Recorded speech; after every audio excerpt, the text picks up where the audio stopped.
Saudaraku Siman, sebelum saya mulai juga, saya tentu berbicara bukan karena lebih tahu daripada Anda semua, tapi kita menjalankan firman Allah Subhanahu wa taala, "Wa dzakir fa inna dzikra tanfa'ul mu'minin." Saling memberikan peringatan karena peringatan bermanfaat bagi orang-orang beriman. Dan juga sabda baginda Nabi sallallahu alaihi wasallam, "Ad-dinun nasiha." Agama ini semua isinya nasihat. Kita coba fokus tentang masalah sukses dalam mendidik anak, saudaraku seiman.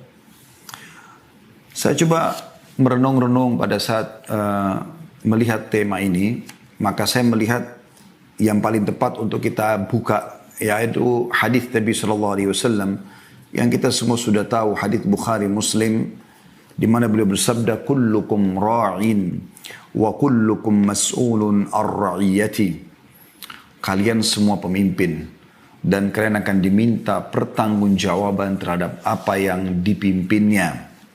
Lalu baginda Nabi SAW merincikan apakah yang dimaksudnya pemimpin negara atau memang ada yang lainnya. Nabi SAW mengatakan, "Wal imamu ra'in wa mas'ulun ar-ra'iyati." Seorang pemimpin negara, dia adalah pemimpin dan akan diminta pertanggungjawabannya. "War-rajulu ra'in fi ahlihi wa mas'ulun ar-ra'iyati." Dan seorang laki-laki, dia bertanggung jawab terhadap keluarganya sebagai suami dan sebagai ayah kalau sudah punya anak. Dan juga akan diminta pertanggungjawaban. Wal mar'atu ra'iyatun fi baiti zawjiha wa mas'ulatun ar-ra'iyatiha. Begitu pula dengan wanita. Dia adalah pemimpin di rumah suaminya dan akan diminta pertanggungjawaban dari apa yang dia pimpin. Rumah, penataannya, kerapiannya, makanannya, segala macam kebutuhan rumah. Begitu juga dengan anak-anak yang dititipkan di rumah oleh suaminya. Wal khadimu ra'in fi mali sayyidihi wa mas'ulun ar-ra'iyati. Seorang pembantu, seorang pegawai, staf, mereka adalah pemimpin di harta pemimpinnya atau tuannya, atasannya, dan dia juga akan diminta pertanggungjawaban atas apa yang dipimpin itu. Wa kullukum ra'in wa mas'ulun ar-ra'iyati. Maka sadarilah, kata Nabi SAW, kalian semua pemimpin dan akan diminta pertanggungjawaban dari apa yang kalian pimpin tersebut. Juga dalam hadis Bukhari Muslim yang lain, kalau di hadis pertama tadi kita sudah tahu kita semua adalah pemimpin, ya. Jadi tidak harus lingkupnya adalah pemimpin negara, tapi seorang suami, ayah, seorang istri, ibu, seorang atasan, seorang bawahan, semuanya bertanggung jawab. Maka Nabi SAW mengingatkan dalam hadis Bukhari yang Muslim, hadis Bukhari Muslim yang lain berbunyi, "Ma min 'abdin yastar'ihi Allahu ra'iyatan yamutu yawma yamutu wa huwa ghashun li ra'iyatihi illa harramallahu 'alaihi al-jannah." Tidak ada seorang hamba pun yang telah Allah bebankan padanya kepemimpinan. Tadi sudah dirincikan di hadis pertama siapa saja pemimpin-pemimpin tersebut. Lalu kemudian dia mati sementara dia menipu, ya, atau membengkalaikan yang sedang dia pimpin, kecuali Allah akan haramkan baginya surga. Jadi coba Anda renungi baik-baik dalil-dalil seperti ini supaya kita tahu apa yang sedang kita bahas ke depan. Ada tanggung jawab di sini. Juga Nabi SAW bersabda dalam hadis riwayat Ahmad dan juga Bukhari sebutkan dalam adab mufrad yang artinya, "Berilah nafkah anakmu dari harta bendamu dan jangan angkat tongkatmu ke tubuh mereka untuk mendidik, serta ajaklah mereka takut kepada Allah." Bagaimana Nabi SAW menitik beratkan adanya tanggung jawab orang tua kepada anak. Kalau kita sempitkan bahasan ke sini, karena tentu dengan 1 jam tidak mungkin kita bahas semua pemimpin-pemimpin tersebut. Tapi kita bicara sekarang orang tua kepada anak. Termasuk juga guru-guru di sekolah terhadap anak didiknya, yang merupakan amanah dia terima gaji untuk mendidik mereka. Ibnu Qayyim memberikan sebuah poin peringatan baik dalam buku beliau, yaitu Tuhfatul Maudud bi Ahkamil Maulud. Terjemahannya kurang lebih, Barang siapa yang tidak mendidik anaknya tentang perkara bermanfaat dan menelantarkan pendidikan mereka, maka ia telah melakukan kesalahan yang sangat fatal. Kebanyakan anak rusak karena keteledoran dan kesalahan orang tua yang tidak mau mengajarkan anak-anak tentang pokok-pokok agama Islam. Sehingga mereka hidup dengan penuh penyesalan dan siang-sia. Maksudnya si anak tadi, begitu juga dengan orang tuanya. Mereka menyesal dan akan sia-sia waktunya. Mereka tidak menjadi orang yang bermanfaat. Dan juga orang tuanya tidak mengambil manfaat dari mereka. Sebagian orang tua ada yang mencela anaknya atas sikap durhaka kepada orang tua. Maka anak bisa membalas mengatakan, wahai bapakku atau ibuku, engkau telah menyia-nyiakanku pada masa kecil, maka pada masa dewasa aku mendurhakaimu. Dan engkau menelantarkanku di masa kecil, maka aku menelantarkanmu ketika engkau menginjak masa tua. Ini kurang lebih teman-teman pembukaan daripada sukses dalam mendidik anak-anak. Sebelum jauh teman-teman kita masuk membahas masalah ini, tentu saya coba ringkaskan karena ini bahasanya cukup panjang. Ada bahasan kami tentang bedah buku ya. Judul bukunya itu, beginilah seharusnya mendidik anak dalam Islam sesuai Al-Quran dan Sunnah. Ini seingat saya kalau nggak salah ada 40 episode. Ya. Tahap demi tahap kita membahas tentang masalah pendidikan anak. Namun karena waktu kita hanya sejam, saya coba padatkan ya. Semoga Allah SWT berkahi. Saya ingin menyinggung dulu tentang makna sukses teman-teman. Banyak orang memahami sukses ini sesuatu yang sangat berat, sulit, ya, butuh upaya yang sangat besar. Padahal sebenarnya sukses itu selalu terjadi dalam keseharian kita. Anda harus merasakan kesuksesan itu di setiap lini kehidupan Anda. Walaupun itu adalah hal yang kecil. Contoh sederhana, Anda haus, kemudian Anda berhasil mendapatkan air sehingga haus Anda hilang. Bukankah Anda sudah sukses menghilangkan haus tersebut? Pada saat Anda lapar, kemudian Anda berhasil mendapatkan makanan dan menghilangkan rasa lapar. Bukankah Anda sukses di poin itu? Kalau Anda tarik ini kepada pasangan hidup juga, istri, suami, Anda berhasil menghilangkan laparnya, haus yang membantu dia untuk itu, Anda sudah sukses. Bukankah juga terjadi itu pada anak-anak? Pada saat Anda bisa menghilangkan laparnya, hausnya, maka pada saat itu Anda sudah sukses.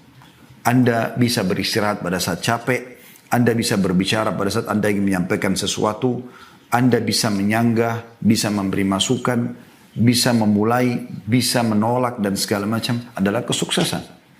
Oleh karena itu teman-teman, sukses ini adalah dia masuk ke setiap lini kehidupan kita dan substansial kehidupan, dan nanti dia akan kalau digabungkan akan menjadi akumulasi kesuksesan itu. Oleh karena itu teman-teman, kalau Anda berhasil menghilangkan satu sifat buruk diri Anda saja, atau pasangan, atau anak Anda sudah sukses di poin itu. Anda tinggal coba membuka pintu-pintu kesuksesan di lini-lini yang lainnya. Ya. Baik, kita melihat teman-teman kalau pendidikan anak, kudwa kita, suri teladan kita yang terbaik adalah utusan Allah Subhanahu Wa Taala, Rasulullah Sallallahu Alaihi Wasallam. Rasulullah SAW adalah sebaik-baik pendidik. Dan kita lihat bagaimana beliau mendidik anak. Dinukil dalam sebuah riwayat dari Ummul Mukminin Aisyah radhiyallahu anha, beliau berkata, ada sekelompok orang datang kepada Rasulullah sallallahu alaihi wasallam, lalu mereka bertanya, apakah Anda mencium anak-anak Anda? Beliau menjawab, iya. Maka mereka berkata, demi Allah, kami tidak pernah mencium anak-anak kami. Maka Rasulullah SAW bersabda, apakah aku mampu menghalangi bila Allah telah mencabut perasaan sayang dari hati kalian? Hadits ini diriwayatkan oleh Bukhari dan Muslim. Di dalam riwayat lain, Abu Hurairah radhiyallahu anhu menukil bahwasanya Nabi SAW pernah mencium Al-Hasan bin Ali radhiyallahu anhuma, cucu beliau. Maka Aqra bin Habis radhiyallahu anhu, seorang sahabat Nabi tapi tinggal di padang pasir, seorang badui, berkata, aku punya 10 anak, sementara aku tidak pernah menciumnya. Maka apa kata Nabi SAW? Pendidik yang terbaik, man la yarham la yurham. Siapa yang tidak mengasihi tidak sayang, maka tidak akan disayang. Hadis ini riwayat Bukhari Muslim. Juga dari hadis Jabir bin Abdullah radhiyallahu anhuma, dia berkata bahwa Rasulullah SAW bersabda, "Man la yarhamin nas, la yarhamhullah." Siapa yang tidak mengasihi anak-anak, atau siapa tidak mengasihi manusia, maka dia tidak akan disayangi atau dikasihi oleh Allah. Hadis ini juga riwayat Bukhari Muslim. Ada seorang wanita juga pernah dinukil dari Anas radhiyallahu anhu, datang kepada Aisyah radhiyallahu anha, lalu beliau memberi 3 butir kurma. Maksudnya Aisyah memberikan 3 butir kurma kepada ibu tersebut. Sementara ibu ini diikuti oleh 2 anaknya. Maka ibu tersebut pun memberikan anak-anaknya masing-masing sebutir kurma. Dan ibu pun itu memegang 1 butir kurma. Sementara dia lagi asyik ngobrol dengan Aisyah, tiba-tiba kedua anaknya sudah menghabiskan kurmanya, lalu meminta lagi dari ibunya.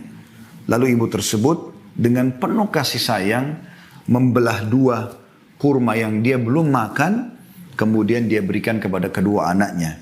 Maka kata Aisyah radhiyallahu anha, aku kagum dengan sikap ibu ini. Maksudnya dalam kondisi dia pun pengen makan kurma itu, tapi dia mendahulukan kedua anaknya karena kasih sayangnya. Kemudian dia menanyakan kepada Nabi SAW. Lalu Nabi SAW mengatakan, وَمَا يُؤْجِبُكَ مِنْ ذَلِكَ لَقَدْ رَحِمَهَ اللَّهُ يَا بِرَحْمَتِهَا صَبِيِّهَا. Kenapa engkau heran, hai Aisyah?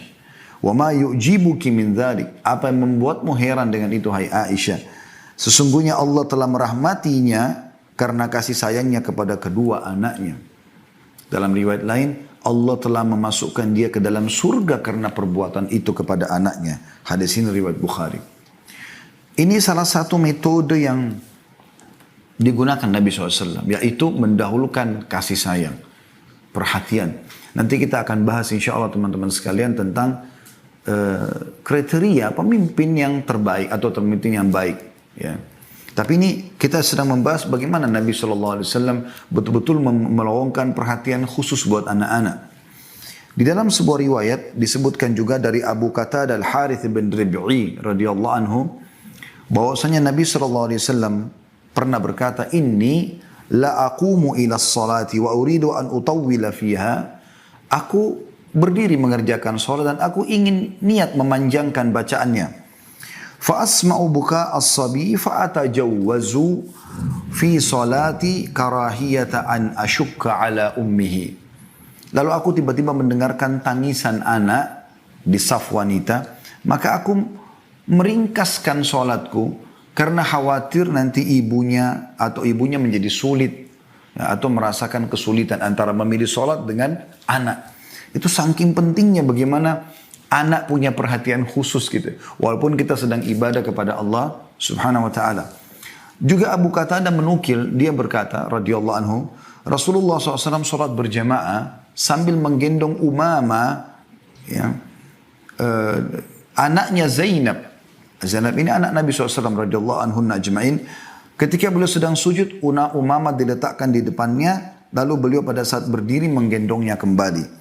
Dan ini disebutkan oleh hadis atau oleh Bukhari.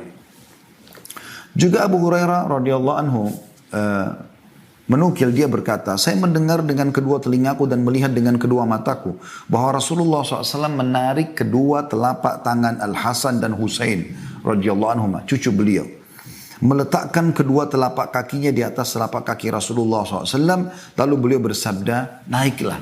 Jadi sambil pegang tangannya Hasan dan Husain, lalu menyuruh keduanya naik dari telapak kaki beliau, terus saja menaiki, ya, sampai ke daerah dada Nabi SAW. Lalu Nabi SAW mengatakan, bukalah mulutmu, lalu beliau mencium keduanya. Ya. Lalu beliau mengatakan, ya Allah, cintailah keduanya karena aku mencintainya. Juga Abdullah bin Shaddad radhiyallahu anhu berkata, ketika Rasulullah SAW sholat berjamaah, tiba-tiba datang Al-Husain menaiki punggung beliau. Lagi sholat berjamaah, Husain cucunya datang dan naik ke atas punggung beliau. Sementara beliau sedang sujud. Lalu beliau memanjangkan beliau memanjangkan sujudnya hingga para jemaah mengira ya terjadi sesuatu. Maka Nabi SAW mengatakan, ya, maksudnya orang mengira Nabi SAW sudah meninggal atau apa, kok lama sekali sujudnya. Setelah salam, Orang melihat ternyata di punggung beliau ada Husain, cucunya, masih kecil. Lalu apa kata Nabi SAW? Inna bni irtahalani fakarihtu an u'ajjilahu hatta yaqdiya hajatah. Sesungguhnya cucuku ini menaiki punggungku, maka aku tidak ingin memburu-burunya hingga dia menunaikan hajatnya. Hadis ini diriwayatkan oleh An-Nasai, Ahmad dan seterusnya. Atau banyak riwayat perawi-perawi yang lain. Anas bin Malik juga radhiyallahu anhu menukil bahwasanya Rasulullah SAW mengunjungi orang-orang Ansar dan beliau memberi salam kepada anak-anak kecil, mengusap-ngusap kepala mereka. Sangat luar biasa penyayangnya dengan anak-anak, sehingga apapun nanti yang disampaikan diterima karena anak-anak merasa ada kasih sayang itu. Juga Abdullah bin Ja'far, tentu ini tadi diriwayatkan oleh An-Nasai dengan sanad sahih. Abdullah bin Ja'far juga radhiyallahu anhu berkata, Rasulullah SAW mengusap radhiyallahu anhu, ya, dia ayah sahabat.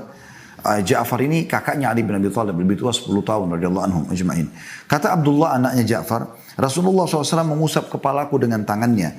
Kira-kira beliau mengusap 3 kali dan setiap mengusap beliau selalu berdoa, ya Allah berilah ganti kepada Ja'far dengan kebaikan pada anaknya.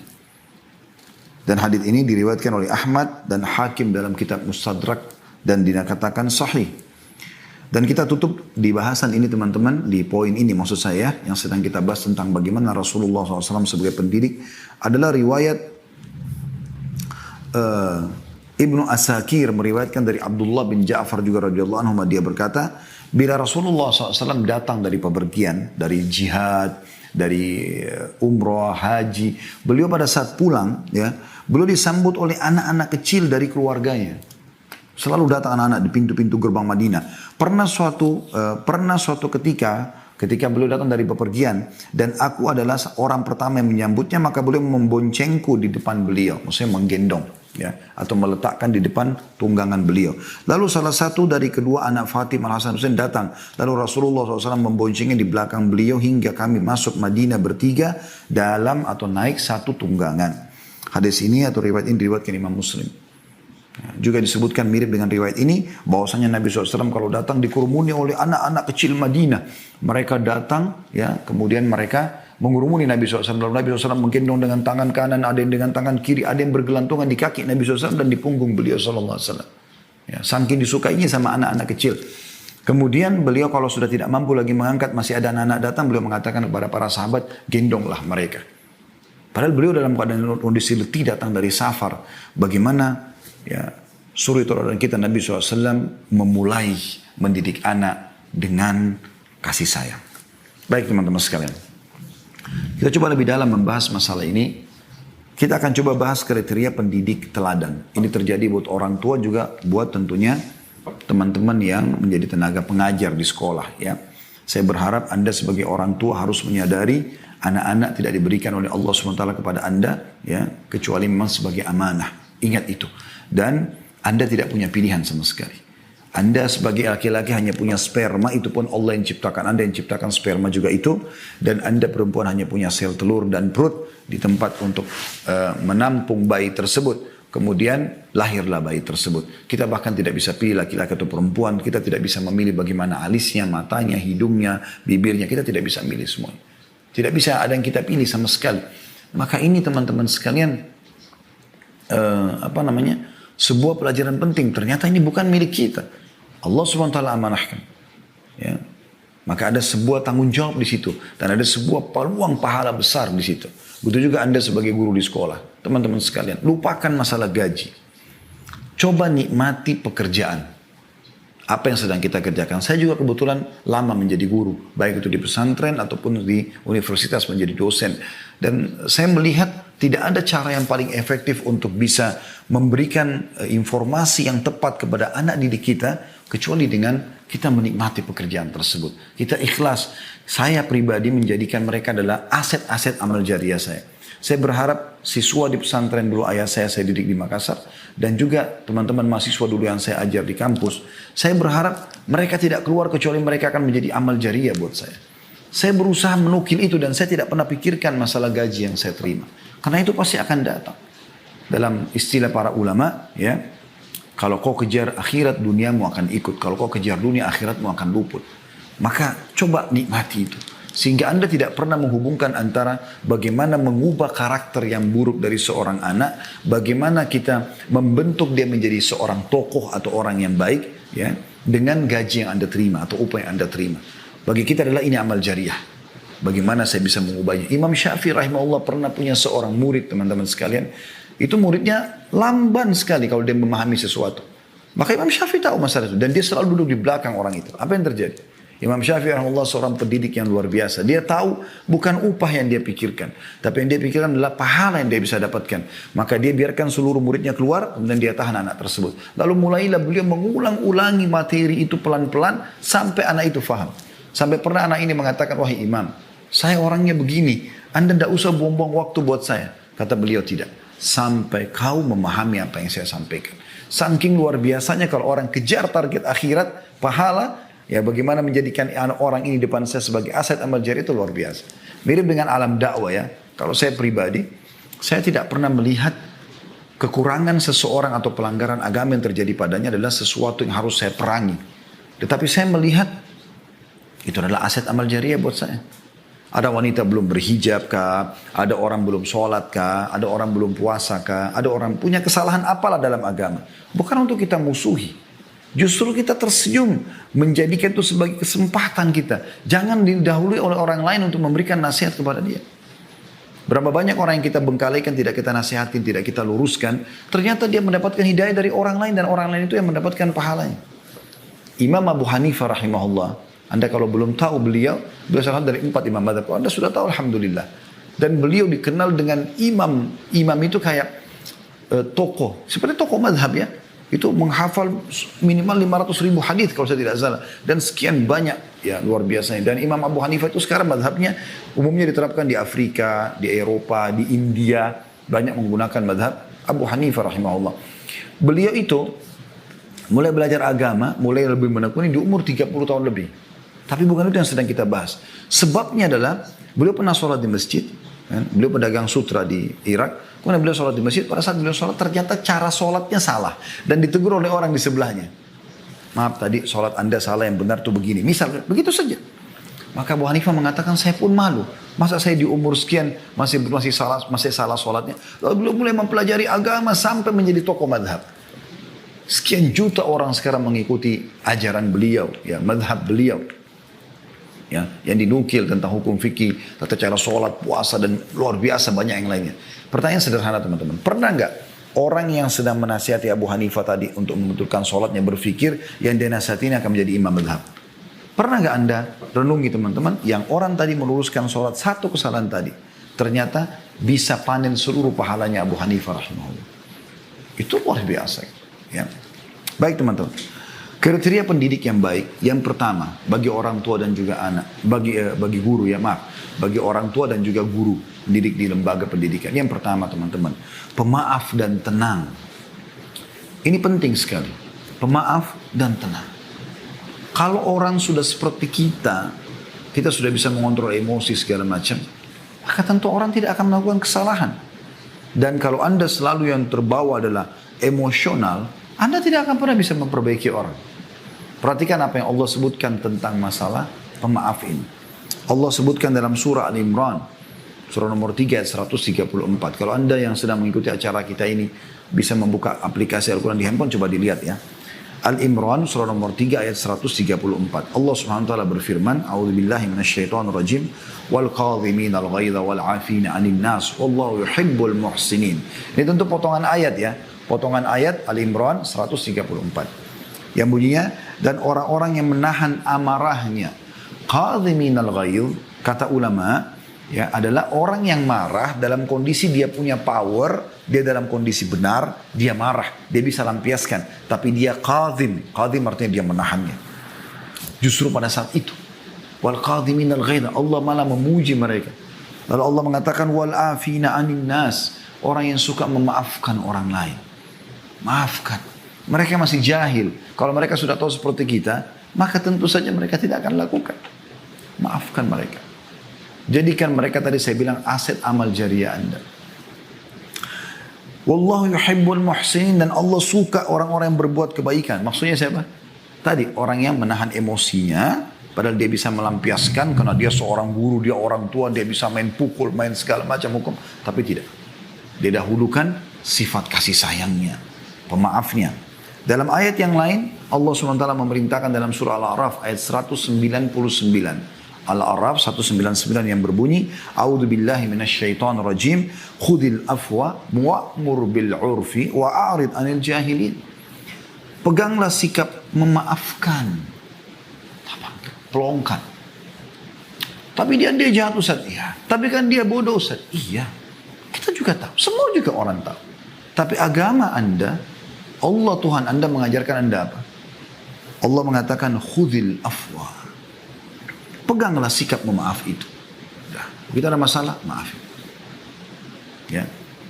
Dan suruh orang mengerjakan yang ma'ruf.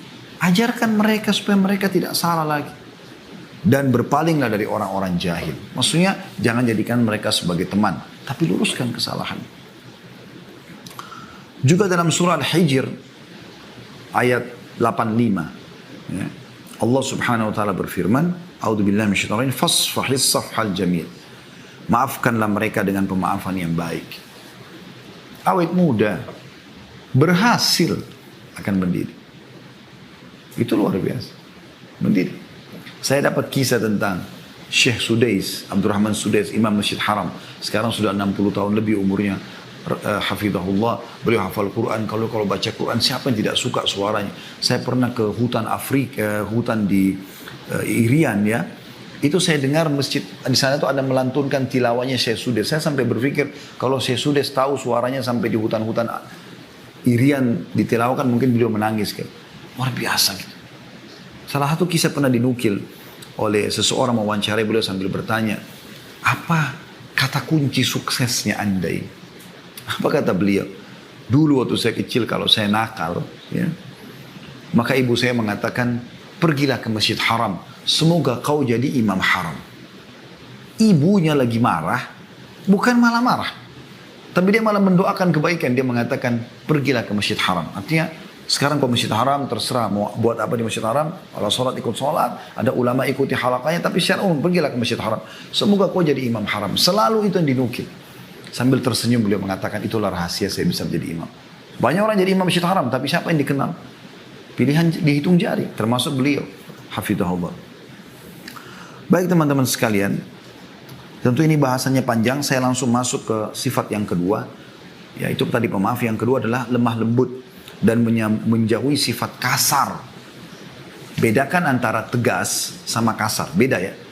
Tegas itu lakukan ini, jangan lakukan ini, itu tegas. Boleh tegas. Rasulullah SAW tegas di beberapa hal. Kalau memang itu sudah sampai pada pelanggaran agama misalnya. Tapi bukan keras. Keras itu mata melotot, tangan melayang, kaki menendang. Mulutnya kotor mengucapkan kata-kata yang luar biasa. Perhatikan bagaimana Aisyah menukil kisah atau riwayat bahwasanya baginda Nabi SAW bersabda, Inna allaha rafiqun yuhibbur rifqa. Allah itu lemah lembut, maha lemah lembut. Dan dia mencintai kelemah lembutan itu. Wa yu'ti 'ala rifqi ma la yu'ti 'ala al-'unf. Dan dia memberi karena sikap lemah lembut sesuatu yang tidak diberikan kepada sikap yang keras. Artinya efek hasilnya beda. Lemah lembut dengan keras.